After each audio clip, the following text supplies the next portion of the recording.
Sveicināti! Kad esam labi izgulējušies, jūtam enerģijas uzplūdus, jūtamies vienkārši prieka un optimisma pilni. Kas mums traucē tādiem būt, ne tikai gados vecākiem, bet dažkārt arī pavisam jauniem cilvēkiem? Par to šīs dienas sarunā ar kardioloģijas autoritāti profesoru Juru Karpovu. Raidījuma otrā daļā ar doktori Aiju Lēderi Reini atgādināsim jums par pienskābo baktēriju lomu organismā un noslēgumā par preparātu kaulu stiprināšanai. Labdien, doktori! Labdien! Runājot par veselības traucējumiem, tādi jau skar ne tikai jūsu pacientus, bet arī ārstus, jo jūs paši esat tādi paši cilvēki kā vispārējie. Noteikti. Vai jums bet pacienti brīnās. Tiešām? Jā. Par to viņiem tagad nestāstīsim, bet pasakiet, kā jums pašam ir ar miegu, vai kādreiz nav gadījies vērsties pie kādas palīdzības, kad grūti iemigt? Noteikti bija tā. Es parasti es guļu diezgan labi, bet... Pēc nervozākas dienas taču gadās arī grūtības ar iemikšanu, vai ne? Noteikti. Nu, lūk, kas tad īsti organismā ir atbildīgs par šo labo veselīgo miegu? Tieši melatonīns. Tas ir viena no visgalvenākām lietām, kura regulē tā saucamos cirkādus ritmus, kuri saistīti ar dienas un nakts maiņām. Viņu izdala epifīze, tā saucamais čiekurveida dziedzeris. Starp citu, šī dziedzera loma vēl līdz galam nav apzināta. Piemēram, indieši uzskata viņu par galveno, sauc par trešo aci un uzskata, ka tā ir galvenā lieta, kura saista mūs vispār ar kosmosu, ar pasauli. Tā kā miegu mums nodrošina melatonīns, proti epifīzes, tā čiekurveida dziedzera funkcija, ir jau pierādīts, ka čiekurveida funkcija galvenokārt saistīta ar melatonīna iedarbību vēl pastiprina imunitāti, samazina onkoloģiskas saslimšanas un vismaz eksperimentos ar dzīvniekiem pierādīts, ka paildzina dzīvildzi gandrīz vai bija skaitļi par 25%.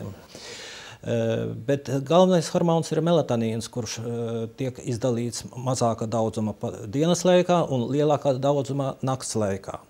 Un pēdējā laikā viņu sāka pētīt un izmantot kā miega līdzekli,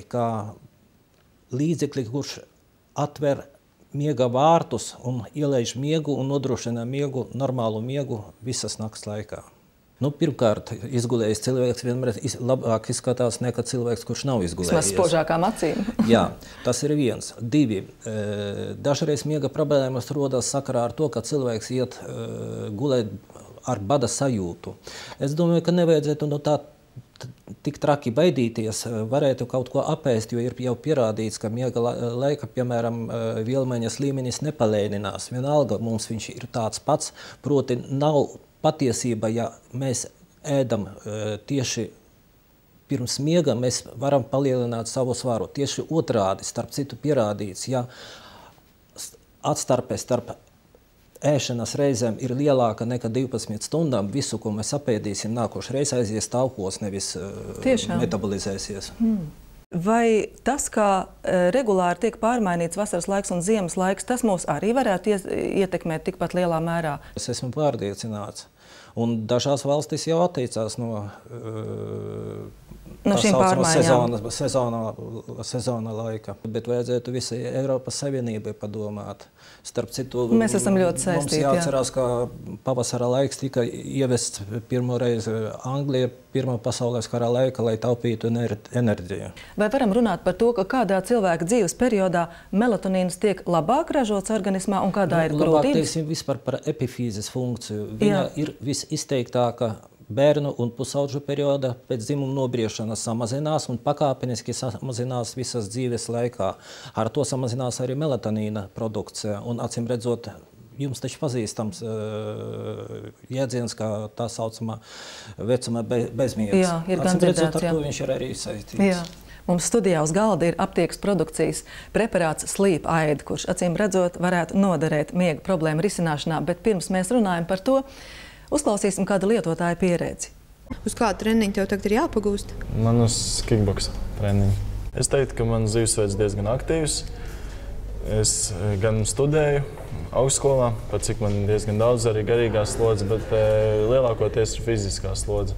Es ļoti aktīvi trenējos, ar cīņas sporta veidu nodarbojos profesionāli. Man katru dienu ir treniņi kādas 2 stundas. Pēc aktīvas fiziskas slodzes ir grūtāk iemigt tieši. Tāpēc, ka adrenalīns pārāk daudz un pārāk satraucies. Tāpēc arī grūti iemigt. Es gulēju diezgan slikti, jo man bija no sākuma ļoti grūti iemigt. Pagāja kāds vismaz 2 stundas pēc tam, kad es aizēju gulēt, es iemiegu reāli. Tas ar kādiem 1:00–2:00 es varu iemigt. Un, ja no rīta agri jāceļas, es, protams, jūtos neizgulējies. Vēl arī bieži vien es naktīs pamodos. Arī tā diezgan trausls miegs bija. Man tagad ir vieglāk iemigt. Pirmkārt. Tā kā es aizēju gulēt, un pēc nav īpaši jāmokās. Uzreiz var iemigt. Diezgan viegli, nav tāda problēma. Un arī miegs palicis ciešāks. Nav tā, ka es naktīs nemostos, pamostos no rīta. Noteikti es ieeju režīmā. Nav tāda problēma vairāk. Labs miegs ir daudz labāk. Arī pašsajūta ir daudz labāk. Miegs ir ļoti nozīmīgs, lai atjaunotos darbspējas pilnībā, gan garīgi, gan fiziski. Muskuļu atjaunotos smadzeņu darbību. Jo daudzi var redzēt, arī skolnieki skolās ir noguruši, tāpēc nevar tik labi mācīties. Nav pilnvērtīgu stundu, nevar uzņemt. Man šo preparātu ieteica lietot mamma. Par cik šis ir ļoti dabīgs preparāts, dabīgāks par citiem, un viņš nerada tādu kā atkarību. Vai šis preparāts būtu lietojams tādā akūtā gadījumā, kad tu jūties ļoti uzbudināts un jūti, ka nevarēsi iemigt, vai to vajadzētu lietot ilgstošāk? Labāk kādu periodu viņu tomēr palietot. Protams, viņu var lietot arī kā pirmo palīdzību, bet tomēr pilnu efektu viņš sasniedz, ja tiek lietots vismaz dažas dienas. Bet to, ka dažas dienas, es uzskatu, ka viņš absolūti nav kaitīgs. Piemēram, viņš ir ļoti populārs. Tas ir bezrecepšu līdzeklis. Tas ir pat ne medikaments, tas ir pārtikas piedeva. Tā kā es domāju, ka labāk dažas dienas tomēr pēc kārtas palietot. Mums novērojam tomēr, ka tie miega traucējumi vairāk ir rudens, ziema, pavasaris, lai gan liekas, ka ziema ir rudens tumšie garie vakari un varbūt, kad vairāk tāpēc nāk miegs, tā gluži nav. Jo vasara laikam ir gaišāk un vitamīniem bagātāk un arī tas miegs uzreiz ir tā kā veselīgāks un visi mēs esam svaigā gaisā vairāk. Mūsdienās varētu teikt, kad sākot jau pavisam no studentu vecuma. Studentu vecums un tad, protams, ar gadiem šī problēma tikai palielinās. Slīpa aids mums patīk ar to, ka satur ne tikai augu ekstraktu, kā vairums pārējie iemikšanai domātie preparāti, bet arī klāt ir pievienots melatonīns, kas normāli mums cilvēkiem atrodas organismā. Bet savukārt dzīves laikā, vai nu kādos stresa brīžos, vai tad, kad ir pārslodze, izdegšanas sindroms, kā moderni saka, viņa mums kļūst mazāk. Arī ar gadiem? Arī ar gadiem, protams, jā. Tās ir divas lietas. Tad, kad cilvēks sūdzās par to, ka galīgi iemigt nevar, tas ir grūti. Tu grozies, paiet 1 stundu, 2, 3, tu jau jūti, ka drīz būs jāceļas, bet tu iemidz vēl neesi. Tā ir ļoti liela problēma. Otra problēma, kas ir gados vecākiem cilvēkiem, viņi pamostās ļoti agri. 3, 4, viņi ir augšā un miegs ir pazudis, viņa vairs nav. Daudzi pacienti domā, ja tas ir tāds iemikšanas preparātiņš, es kāpju gultā, nolieku pie gultas, iedzeru, izdzeru glāzi ūdens un tagad gribu aizmigt. Tā nav. Mēs iesakām vismaz pusstundu pirms miega, lai pusstundas laikā tabletīte jau ir izšķīdusi jūsu organismā, viņa jau sāk darboties, jūs esat gultā un jums tas miegs jau sāk nākt. Jo parasti jau tas ir tāds psiholoģisks moments, kad mēs esam gultā, mums gribās, lai mēs iemiegam. Tiklīdz mēs neiemiegam, mūsos rodās tāda neliela trauksme, kas vēl vairāk pastiprina to bezmiega stāvokli. Miega problēmas ir jāatrisina, bet tā kā problēmas mēdz būt ļoti daudzveidīgas un miega līdzekļu izvēle ir ļoti atbildīga lieta, to jādara noteikti ārstam. Un noteikti ir jāatrod tas īstais cēlonis, kādēļ tas miega traucējums ir radies. Tas nebūs noteikti viens. Un pēc iespējas viņu koriģēt. Un varbūt parunāsim par to, kāda atbildība par miega kvalitāti ir katram mums pašam, jo ne jau vienmēr rokai jāsniedzas pēc kādas zāļu tūbiņas. Protams, tikai ar medikamentiem šo problēmu neatrisinās. Tomēr būtu labi ievērot pēc iespējas dienas kārtību, iet gulēt vienu un tai pašā laikā. Mēs ieteiktu, protams, lai telpa būtu ar svaigu gaisu pildīta, vakarā tātad vēdinam telpu, lai nebūtu spilgta gaisma. Gluži otrādi daudz uzskata, ka varbūt vajag pirms miega skatīties televizoru. Nē, gluži otrādi. Jābūt ir mierīgai, tumšai telpai, lai tas miegs dabiski saprastu, organisms saprastu, ka jāiet ir gulēt. Jo gluži filmas, kuras rāda vakaros, mums nav tās, kas mudinās organismam iet gulēt. Droši vien vakarā likties gultā ar domu pilnu galvu, kas nākamajā dienā ir jāpaveic, nav tas prātīgākais darbs. Noteikti. Un nav visprātīgākais darbs mosties no rīta ar domām, ko ir jāizdara jau no paša rīta. Bet es uzskatu, ka šeit patiešām vajadzētu atnākot no darba vakarā, pēc iespējas nestrādāt mājās apstākļos, pēc iespējas relaksēties, protams, ne ar alkohola palīdzību, kaut man ir daudzi pazīstami, piemēram, viens taksometra šoferis, kurš bez 200 mililitriem degvīna vienkārši nespēja aizmigt. Varbūt, ja kaut kas traucē normāli aizmigt, ja sākas tā saucamais domu uzplūdums, tad varbūt derētu patiešām labāk lietot melatonīnu ar baldriānu, nekā pēc tam dabūt lielākās problēmas un lietot nopietnus medikamentus, pie kuriem var pierast. Paldies, doktor, par sarunu. Bet tagad, kā jau solīju, doktore Aija Lēdere-Reine jums pastāstīs par pienskābo baktēriju lomu organismā. Es esmu vienmēr teikusi un esmu par to, ka cilvēka organisms ir vienots vesels. Un akne ir tikai viens no orgāniem mūsu organismu sastāvdaļa. Un akna ir viena liela laboratorija, kas pārstrādā visu to, ko viņai piegādā. Un tiek piegādāti šie produkti ar asinīm.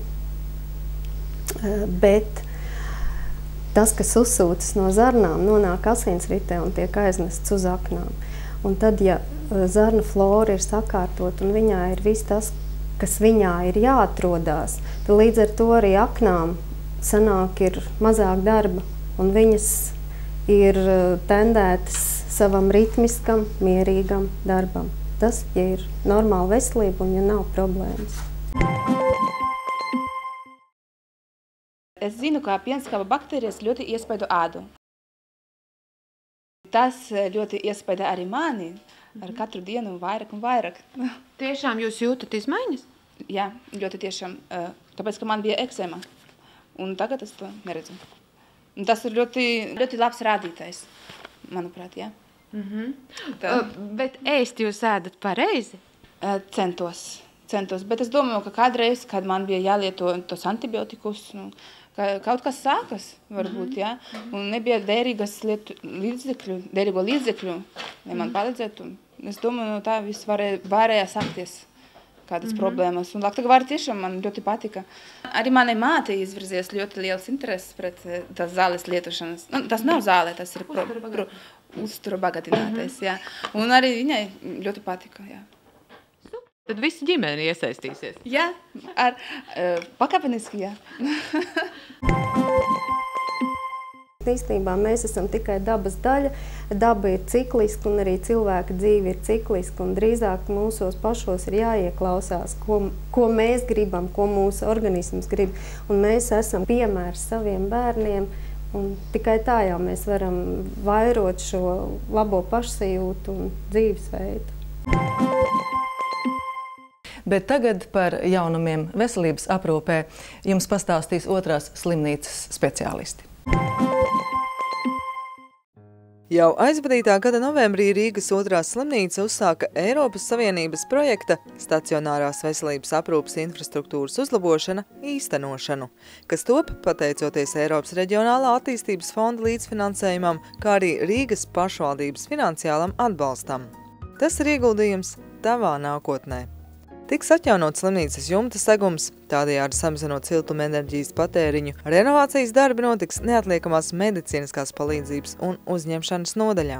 Kas pavērs iespēju daudz vieglāk nokļūt uz šo nodaļu pacientiem invalīdiem, kas ir ļoti svarīgi, jo, kā jūs zināt, otrā slimnīca ir pamatā nodarbojās ar kustību aparāta traucējumu ārstēšanu.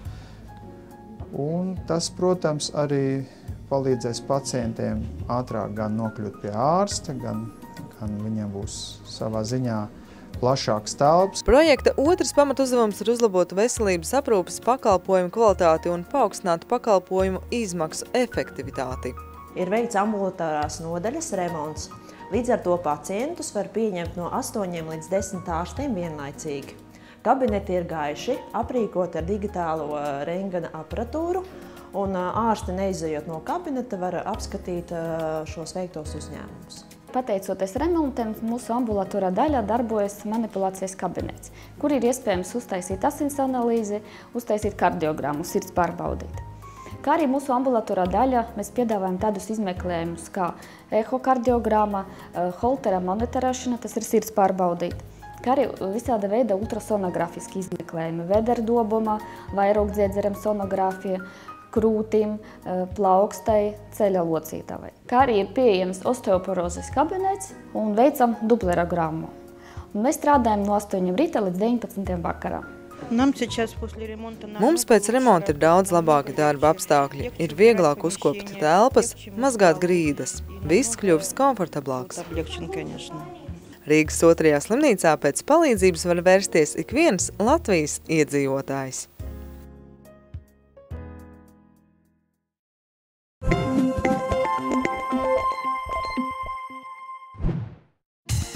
Kas ir interesanti osteoporozei, kad veicot aptauju sieviešu vidū, apmēram 90% sieviešu pasaka, jā, kad viņi zina, kas ir osteoporoze, kādas ir šīs slimības sekas, bet lielākā daļa šo sieviešu nepieļauj to, ka šī problēma varētu skart viņu personiski. Tas bieži vien kalpo arī par iemeslu, kāpēc šī diagnoze tiek atklāta novēloti, jo ne jau par velti osteoporozi mēs saucam par klusējošo slimību. Visu mūžu mums ir jārūpējās par savu kaulu stiprumu. Tātad tā ir kārtīga kalcija preparātu, D-vitamīnu preparātu lietošana. Tās ir fiziskās aktivitātes. Ļoti būtisks osteoporozes procesā ir arī vitamīns K2. Osteoporoze vienmēr ir bijusi pietiekami liela problēma. Patiesībā dabīgu līdzekļu pret osteoporozi ir tomēr maz. Šāds dabīgais preparāts ar vitamīnu K2 ir pieejams arī pie mums. Osteokomplekss K2. Kuru sastāvā ir kalcijs, vitamīns D3 un vitamīns K2.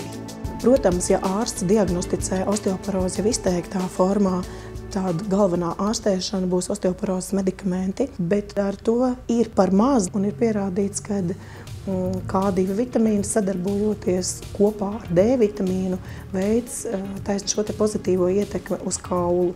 K2 vitamīns veicina kaulu veidojošo šūnu, jeb osteoblastu darbību un veicina šo te K2 vitamīnu atkarīgo osteokalcīnu sintēzi šajās šūnās. Otra tāda ietekme šim K2 vitamīnam ir bloķēt osteoklastu, jeb kaulu noārdošo šūnu darbību. Līdz ar to kauls tik ātri nenoārdās, bet pastiprinās jauna kaulu veidošanās.